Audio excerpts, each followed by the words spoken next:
चंपुआ उपखंड forest training school रो कर्मचारी 30,000 टंका लांच नेउथिबा बेले विजिलेंस हाथ में धरा पड़िले।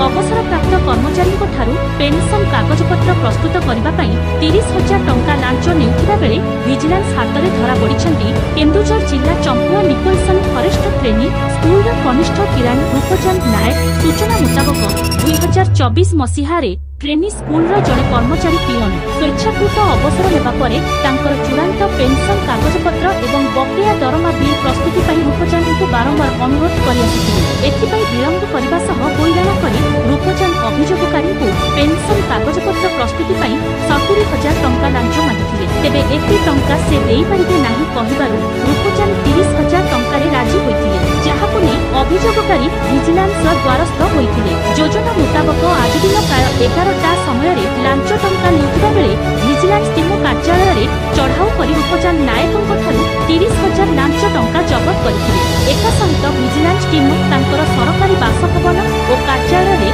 चढ़ाऊ करथिबा विजिलेंस पक्षरु सूचना मिलिछि।